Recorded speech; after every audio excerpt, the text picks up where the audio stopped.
cannot put a price on beauty. That's the first thing that comes to mind as I walk across the beautiful Oberoi Udaivilas in Udaipur, nestled against the majestic Lake Pichola towards some of the rarest and priceless automobiles in India.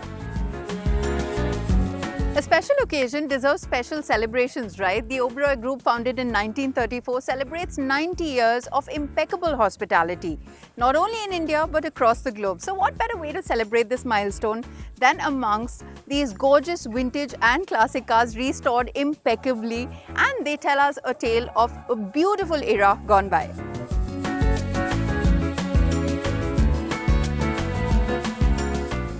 I think it's a celebration of our history. It's 90 years. Some of these cars are more than 100 years old, but these are really very, very special cars, and our history equally reflects many periods when the company went through many ups and downs, and today we're here in a position really to enjoy that, and we've come a long way, so why not do a nice show like this?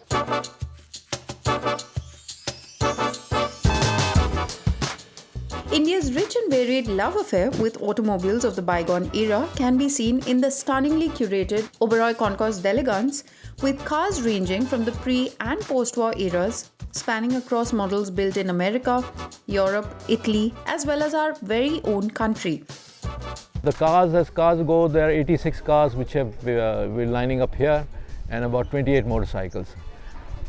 We have got some outstanding cars which are not competing. They are on display only, which are on the front lawn up on the top, which have both Indian history as well as significance internationally in automotive world. One of the things that we did here was to have the Zanana Gate, which is right up where you see the Rolls-Royces. Now people say, why Zanana Gate?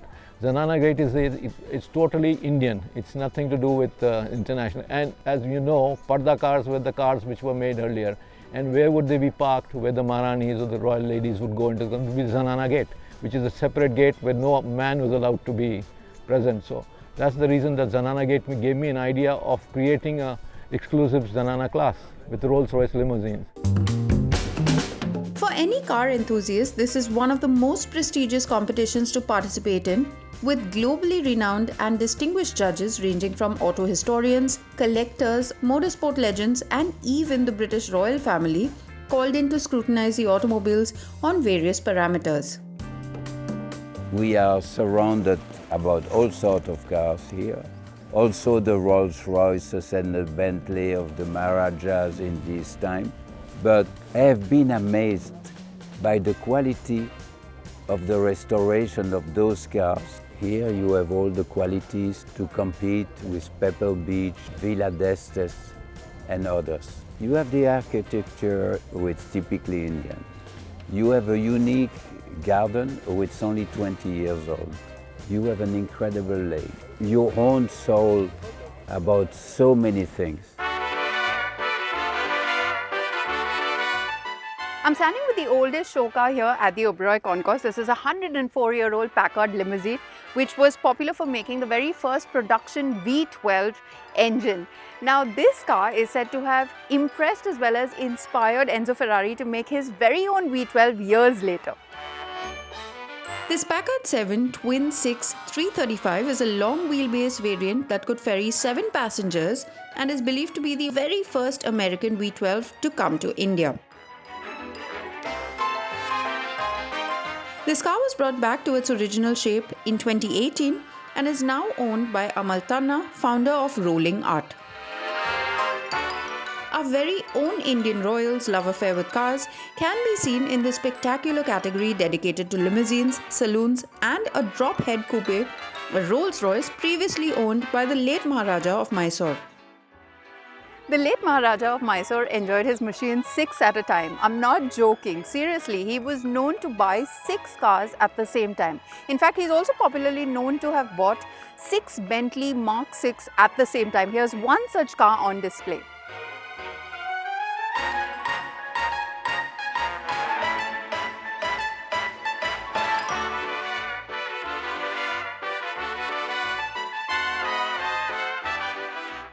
One of the most iconic sports car shapes ever has to be the Jaguar E-Type, and what you see right here is a 1974 Series 3 model which houses a 5.3 litre V12 engine that could propel you to 100 kmph in under 7 seconds. This Jaguar had an automatic gearbox, power steering and even air conditioning was available as an option in the 1970s. Jaguar made only 15,000 of these beauties between 1971 to 1975. So what you see right here is a very rare and a very sought after sports car. There is one category at the concourse designed to take Indians down memory lane, and that is the motoring for the masses India category. Now you do know the Maruti 800 as the people's car, but there are plenty of more cars that were popular with the masses in India. Let's take a look. Showcasing a fine 1930s Ford Model A in its original condition, a 1932 model of the Austin 7, which was Britain's version of the first people's car, and a popular Morris 8 Series 8. But the ones that caught our attention were models made in India by Indian manufacturers. A 1946 model of the Hindustan 10 that was the very first model to be launched by an Indian manufacturer after the Second World War, leading to Hindustan Motors becoming India's leading car manufacturer back then. Followed a decade later by the iconic Fiat 1100 103E that made India swoon over its looks, roomy cabin and economical running. Over 2 decades later, India's first perfect family car, a first for many Indians, was offered in the Indian market, the Maruti 800. The one seen here is the very first model manufactured by India's most successful car maker. Last but not the least, built to be the world's cheapest car without compromising on engineering, the Tata Nano. We have had an automotive history not just of Maharajas but of everyday cars. We were blanked out for a number of years when we just had Fiat's ambassadors and heralds. But then Maruti came in and brought a new revolution into India and automotive world. And before that, there were some cars which were used by common people, were used by doctors, by everyday to commute. And a lot of people had these cars which were the lowest price cars of that era. So we've collected the lowest price cars of the era, and significantly the Nano is an outstanding example of that. Mr. Ratan Tata's vision and dream was to create a car for the people of India, and which he did. The Oberoi Concours allows me to visit some spectacular machines right here in Udaipur, like this legendary BMW 328, which has been flown in specially from BMW's Munich Museum. Now this has been the most successful sports car of the 1930s. On its debut outing at Nürburgring, it outclassed its supercharged rivals, and then on, there was no stopping its racing DNA, with the car bagging wins at multiple prestigious motor racing events like the Alpine Rally, Mille Miglia, RAC Rally, and even came 5th overall and first in class in 24 Hours of Le Mans in 1939. With only 464 production models ever made, this BMW 328 is one of the most sought after items on the collector's market today in the world.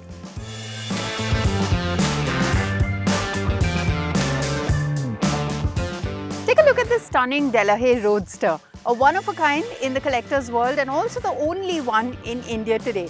In 1935, this car was built to potentially touch 160 kmph, which made it one of the fastest cars in the world.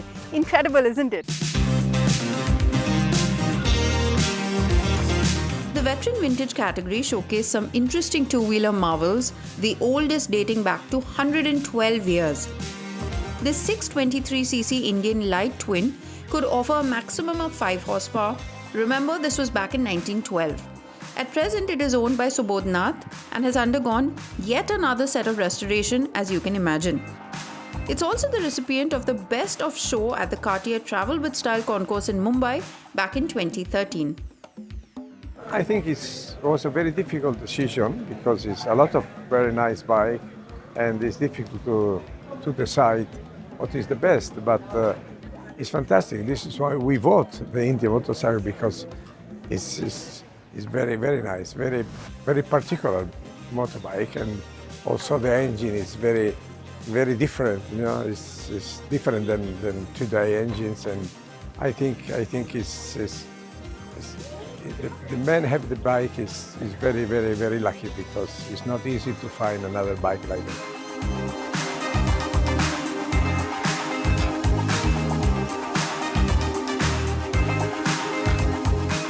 And while every entry on display by sheer virtue of being admired by all is a win in itself, the judges made their tough decision at the Oberoi Concours to celebrate a few outstanding automobiles.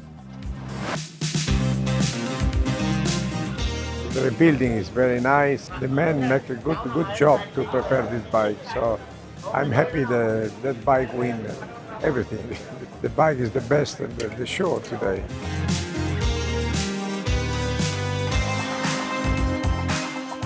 In order for this beautiful Lagonda to win Best of Show, of course, first it had to win Best in its class, which it did. Now, a Lagonda in the day, in the 30s, was a fantastic combination of amazing engineering, a fast car, a car that could race, and also a beautiful coach-built automobile that you could really drive up in front of any luxury hotel and be very proud to get out of. So it's a combination of grace and pace. Lagonda has it all. Well, but the Lagonda won today, and I think this car particularly has been restored absolutely exquisitely. And Mr. Dosa and his family, many congratulations to them, because they really put it's a labor of love. And I believe it took 4.5 years to restore. To get to this level, it's not easy, but they've really outdone the class today, so congratulations.